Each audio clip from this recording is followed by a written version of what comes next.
Church, amen. Amen. I'm not going to use that deep. That's okay. It's not enough room for me to roam around.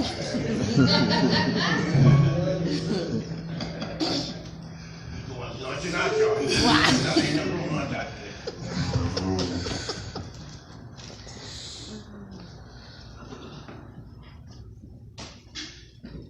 We're going to go back to Luke chapter 5. Go ahead and start looking for that. We're going to complete our little teaching lesson on launching out.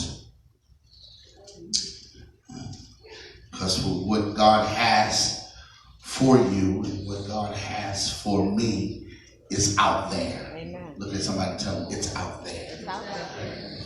It's out there. It's further than where you are right now. It's out there. You got to go out there to get what God has for you. Look at somebody and tell them you have to go out there. You have to go out there. And we want to look at Luke chapter 5, verses 5 through 8 today, and we're going to see what happens when we follow God's directives, even when we don't understand what God is saying, what God is doing. We want to use as a working thesis statement today, the same one that we used on last week. Next, we want to use as our working thesis statement today that sometimes we are blind to our greatest blessings because of the presence of our greatest fears and frustrations. We cannot allow defeat to become such a part of us that we begin to display an attitude of defeat. We must always understand that God oftentimes will bless us right in the middle of a situation that appeared cursed. The believer must learn to hold on to an unwavering faith in God and fierce determination to trust God even when he or she does not understand what God is doing. Look at your neighbor and tell them, never allow defeat to become a part of you. All right. Let's see if I can walk down the street. Just because you lose doesn't mean you're a loser. Just because you fail doesn't mean you are a failure. Just because you lose doesn't mean you're a loser. Just because you fail doesn't mean you are a failure. When you transition from losing to loser, you have allowed defeat to become a part of who you are. And when defeat becomes a part of who you are, everything about you says defeat. You walk in defeat. You live in defeat. You expect defeat. Nothing about you is up. Everything about you is down. Nothing about you is positive. Everything about you is negative. The enemy wants us to adopt an attitude of defeat. Watch this. Because if we defeat ourselves, he doesn't have to defeat us. If we defeat ourselves, the enemy doesn't have to defeat us. The sad reality with many churches is the enemy doesn't have to do anything because the church is already doing enough. Right. And we always talk about what we can't do and where we can't go and what we can't accomplish and what can't be birthed here and what can't come out of here and what you can't do here and where you can't go here, because that defeat has become a part of your mentality. And then you start living a life of perpetual defeatism. never get better, never grow, never go, never prosper, always in a perpetual state of defeat. But the devil is a lie. God has not given us the spirit of fear, but of a sound mind and a sound body. So we're gonna see what the Lord is saying to us on today. Now remember last week we met our fishermen. They had washed their nets. Right. They had put their boats away and they were ready to go home. Jesus sees them out of position. He asked Simon, I need to give these people a word, but I need to be able to get out on the water and give them a word. Can I use your boat? Mm-hmm. Amen. And I really need you to be in the boat with me, because I need you to be the captain of the ship. I'm going to stand up here and I'm going to speak, but I need you to steer the boat. I need you to make sure we don't just go adrift and just be floating and, all that kind of stuff. So I need you to keep the boat where it's supposed to be. Okay, Jesus, we can do that. We can go out and we can let you use the boat and you can speak to the people, and then I'll bring you back to the land, because I'm ready to go home. See my nets? Already clean. They're already clean. Best as I can clean them. Folded them the best as I can fold them. I'm ready to go home. Right. Been a long day. I'm ready to go home. So you're going to take me out here, Jesus. You do what you need to do, and then I'm going to go home. Verse 4 says that when Jesus was done speaking, he said to Simon, launch out into the deep and let down your nets for a draw. That's where we stopped on last week. Now, that's not what you said, Jesus. Mm-hmm. Right.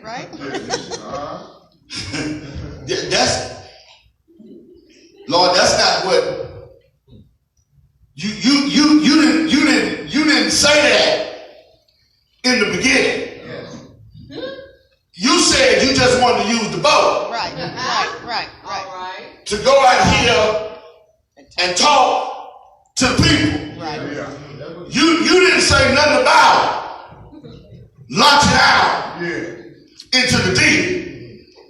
Isn't it funny that God doesn't always give you all of the directions before you start? Because sometimes the Lord knows that if he gives you too much information, that'll be a reason for you to say no.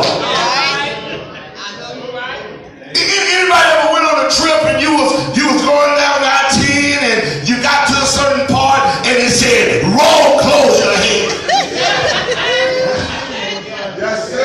Then you had to veer to 659 and 610 and on the road you ain't never heard of in your life, and you said, Lord have mercy, if I'd have known that this road was going to be closed, I never would have started on this trip. Right. Along life's journeys, you're going to have to deal with some detours that you are not privy to, because the Lord can't show you everything. Because some of the stuff you got to go through will make you quit before you even start. Somebody ought to give God some praise that he don't show you everything, because if he showed you everything, some of us would never do anything, because we would tell him, no, I don't want that part of the plan. Lord, you didn't tell me we was going to be launching out.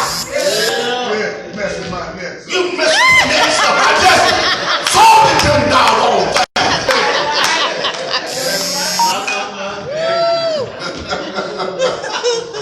You all talking about launch out into the deep. The Lord is never going to give you all of the information, because you can't handle all of the information. Because some of the things that you're going to get, Sister Caleb, the only way you're going to get them is by walking by faith. You're not going to be able to find it written in the narrative, because that part, you just got to walk through it, baby, by faith. in that narrative how you gonna come out of that. You just gotta walk through that by faith. Yes, sir. Yeah. So the Lord doesn't give him all the information when he tells him in verse number 4, launch out into the deep and let down your nets for a draw. I see everybody look like they got their Bibles on. Y'all been fighting over who gonna read today? Oh, really? Okay. Oh, he got the mic. Okay. Okay, y'all see how it is. All right, verse number 5. What does it say? And Simon answered and said unto him, Master, we have toiled all night and haven't taken nothing. Nevertheless, at thy word, I will let down the net. Simon said, "Now look here, Jesus, Master, we've been out here all night long. I know what I'm doing. I fish. Your stepdad is a carpenter. You build. You hammer. Right. You nail. I fish. Yes, sir. This is what I do. I'm not doing this for play. This is what I do. I'm not doing this for a show. This is what I do. Right. I fish. I know where the fish are. I know when the fish are biting. I came down here and I saw all the cows laying down, and grandmama told me when the cows are laying down, the fish are biting. Yes, sir. Anybody ever heard that? I heard that somewhere. When the cows are, anybody ever heard that? Any fishermen in here ever heard that? Did you heard that there? When the cows laying down, the fish are biting? I don't know how true it is. That's what I heard. I know. And I've been out here all day fishing. And nothing has been biting. I've been trying to love people right. And nothing has been biting. Wow. I've been trying to live right. Right. And nothing has been biting. Yes. I've been trying to walk right. Yes.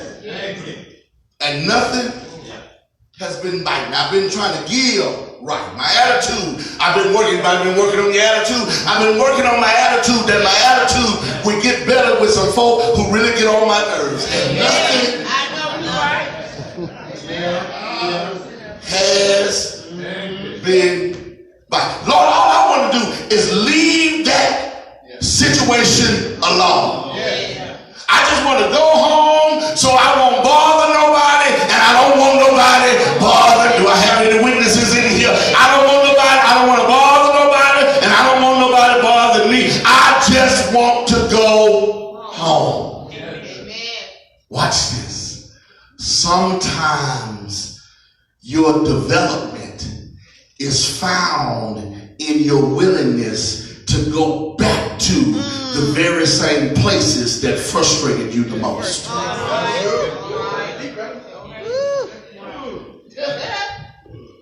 Jesus says, go back to the same lake, in the same boat, with the same net, but go a little deeper. The same place that frustrated you, he says, go back to it, but go a little deeper. I want to go home, Lord. You telling me to go deeper with them folk? See how quiet you got right there? Jesus. You telling me to go deeper?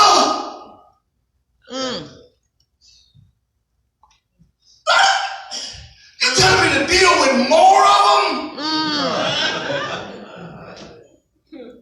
Yes. No, I'm doing fine. I'm all right. Now you telling me to go to lunch with them?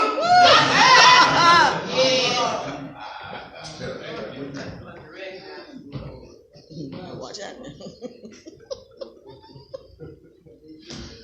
Because sometimes your biggest blessings come from the strangest places. Amen.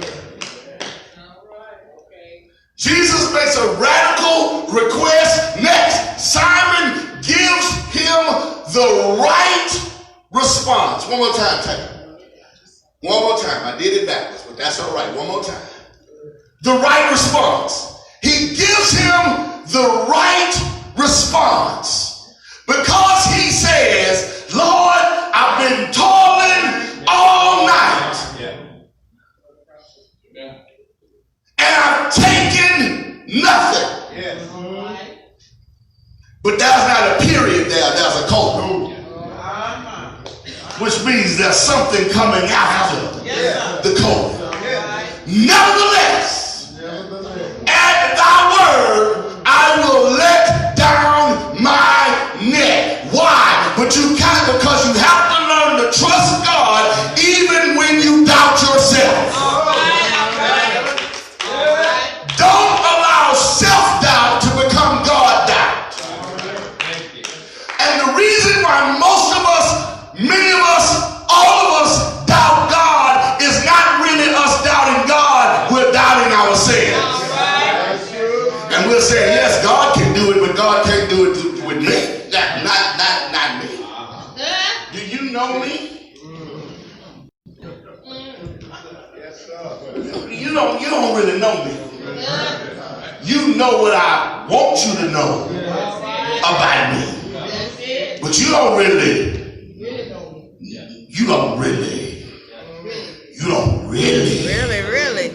know me. You know what I show. You know what you think you heard. But you don't really know me. Don't you know the folk in your house don't really know you? My mama said you can fool all of the people some of the time, and you can fool some of the people all the time, but you can't never fool God. God knows us. And we have to learn how to trust God even when we doubt ourselves. Because just because you haven't done it does not mean he can't do it. He said, we didn't catch anything. We didn't catch anything. But we didn't have you on the boat the last time we went out here. Well. And Lord, if you say so. Anybody in here ever got to a Lord, if you say so moment? If you haven't, you need to try it because there's a blessing in that moment. Well, anybody ever got to a nevertheless moment? Lord, I don't understand, but nevertheless. Lord, it don't look like it's going to work, but nevertheless. Lord, it don't look like it's going to come to fruition, but nevertheless. Lord, it don't look like I'm going to come out of this, but nevertheless. Lord, it doesn't look like I'm going to be blessed, but nevertheless, I'm going to do what you tell me to do, and I'm going to see what the end's going to bring. Give your neighbor a high five and tell him you got to get to a nevertheless moment. Because that's when you find out who God really is and what God can really do in your life when you get to a nevertheless moment. Calvary, we have to look past our own problems and look at his possibilities. We get so endowed and enthralled with what and who we are that we fail to recognize who he is. All right, so, Lord, we're going. I don't know. Been doing this all night. I'm tired. My attitude is bad. I want to go home. I'm hungry. I want to give up. I'm ready to quit. But nevertheless, you said, go out a little deeper. So I'm going to go out. I'm going to see what the end is going to bring. What happens in verse number 6? And when they had this done, they enclosed a great multitude of fish in the net break. When did this happen? When they went out in the deep. When they done it. What does verse 6 say? when they had done this, what the first 6 words say? And when they had this done, and when they had this done, when they did what? What the Lord told them to do. Right. When they did what the Lord told them to do, Coach, he could have just sailed out there and Jesus could have just made the fish jump on the boat. All right. Jesus could have made the fish swim to the land and jump on the shore. Right. Jesus could have made the fish take some legs and walk if he wanted to. But he shows us that the Lord is not going to do it all. You got to do your part. See, I knew it was going to get quiet right there. Oh, because we live in a church tradition now where we want everything. We want the Lord to do it. Bless me, Lord. Deliver me, Lord. Increase, Lord. Overflow, Lord. Bless me, Lord. Heal me, Lord. Take care of my children, Lord. Watch over my family, Lord. Bless me, Lord. Give me a new boo-boo, Lord. Bless me, Lord. Give me a house, Lord. Give me a job, Lord. Give me an occupation, Lord. Give me a career, Lord. Give me a 401k, Lord. Give me a 457B, Lord. Give me a savings, Lord. Give me a checking account. Then put some money in the checking account. Give me this. Give me a new car. Give me a new house. What in the world are you doing?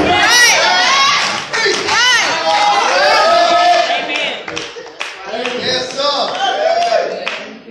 That naming and claiming stuff. You got to do some work. I knew it was going to get quiet. I'm going to say it again. I don't care. I'm going on vacation next week anyhow. You got to do some work. You still didn't want to hear it. Look at somebody tell you. You got to do some work. You got to put in the effort. Prior preparation prevents poor performance. The reason why Vacation Bible School was such a success is because our Reverend Showers put the work in. The teachers put the work in. And when you put in the work, God will add some grace and mercy.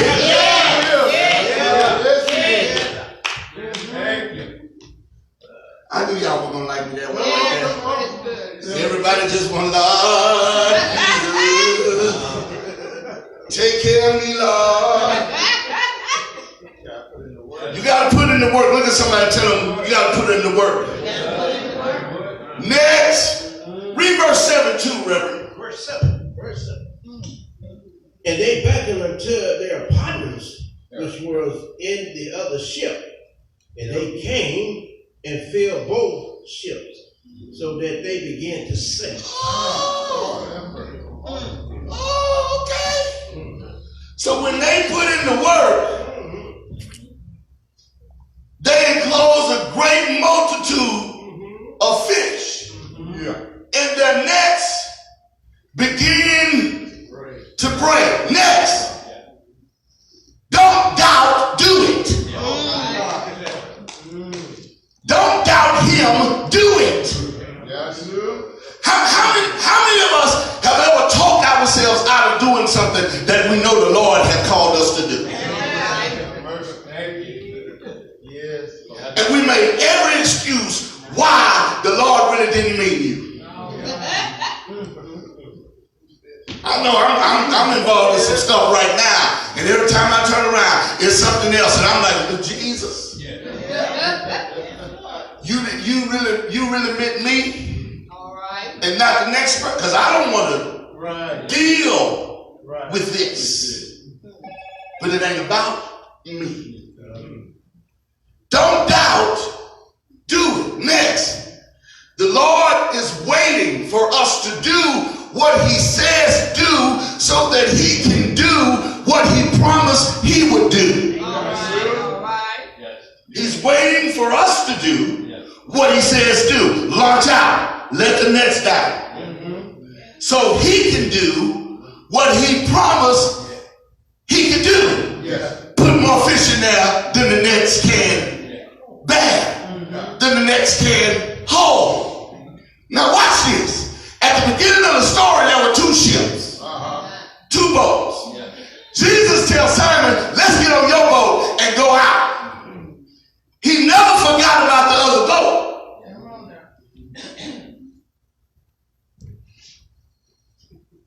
Even though he didn't ask for the other boat when he started. You missed it. He never forgot about the other boat. Why? Because, watch this. The Lord has enough power to give you as much as you have the ability to receive. All right. Thank you, Lord. Thank you. Thank you, Lord. Thank you. He never forgot about the other boat. All right. Even though he didn't ask for the other boat to come when he launched out. Because he knew that after a while they were going to have to call for the other boat. Because the Lord has more to give than you have to receive. Hold on, shucks, tell your neighbor, I got some stuff. And I know the Lord wants to fill my stuff up. So I'm going to take care of my stuff because I know the Lord has the power to give me as much as I have the power to receive. Come here, woman who just had a little oil. Come here, woman that just had a little oil. Go and get some pots from your neighbors. But don't just get a few. Get a whole lot of pots. Because as long as you got pots to receive it, I got oil to give you. I wish I had somebody in here that would have to fill me up, Lord. There's more of me to give. There's more of me to receive. There's more of me to feel. But in order for him to fill you up, you can't doubt. You got to do it. Next, when we follow the Lord's instructions, Yes, sir. we will receive the Lord's blessings. In the last verse, what does he say? And the Son of People saw it, he fell at Jesus' knees, saying, depart from me, I am a sinful man, O Lord. Simon Peter saw it. He fell down at Jesus' knees, saying, depart from me, for I am a sinful man. In other words, he says next, and I'm done, I am an, one more time, unworthy recipient. I am unworthy of what you have done. Next, the infinite nature of God makes me aware of my finite nature.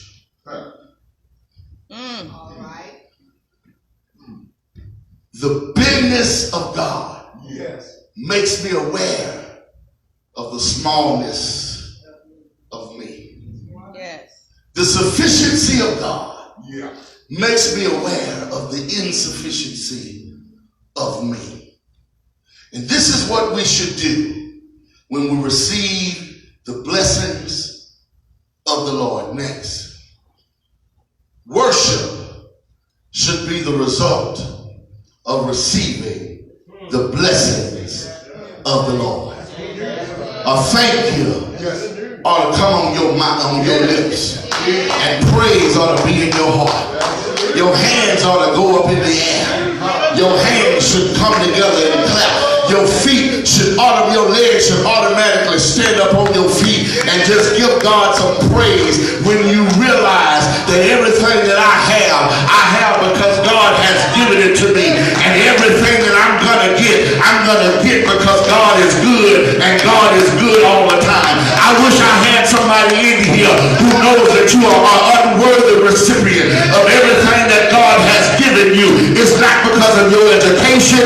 It's not because of your job. It's not because of how many letters you have behind your name. It's not because how many zeros you have in your bank account and how many commas you have in your bank account. But it's only because of the goodness of a God who sits on high, who looks down low, who has the whole world in the palm of his hands. I wish I had some worshipers in this building today that would put your hands together and give God praise and glory for everything that God has done in your life, because you know you weren't worthy, you know you didn't understand it, you know you didn't live right, you know you hadn't always given right, you know you haven't always walked right, but every time you turn around, the Lord keeps on making a way out of no way for you. Every time you turn around, he keeps on answering your prayer.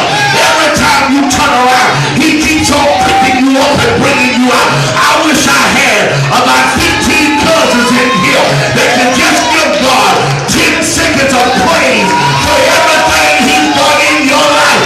You ready? 1, 2, 3, go!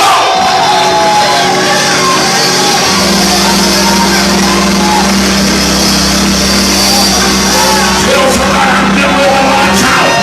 Tell somebody I'm getting ready to launch out. I don't know what's in front of me.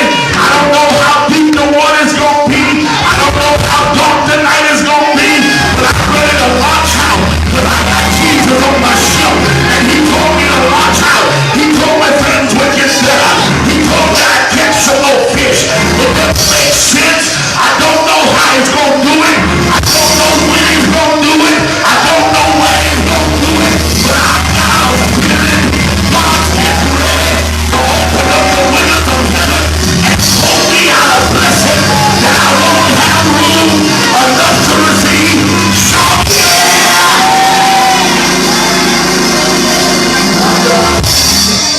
I want to get excited, but the time is up. I want to run around, but the time is up. I want to say thank you, but my time is up. Hold on. Sometimes you got to slow down long enough to say, Lord, thank you. Doors of the church are open. Doors of the church are open. Doors of the church are open. That's boy. Hallelujah. Y'all ain't supposed to shout on the teaching. You're not supposed to shout on teaching. You ain't supposed to shout on teaching. But somebody know you got ready to launch out. And God's getting ready to bless you. God's getting ready to take you. God's getting ready. Doors of church open. For baptism by letter. Christian experience. If you are here, why don't you come?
Into the deep, into the unknown, and watch what God will do when you walk by faith and not by sight. Amen. Amen. Let's join hands across the aisle, sing our doxology. Sunday school will commence in exactly 5 minutes. Amen. 9, 10.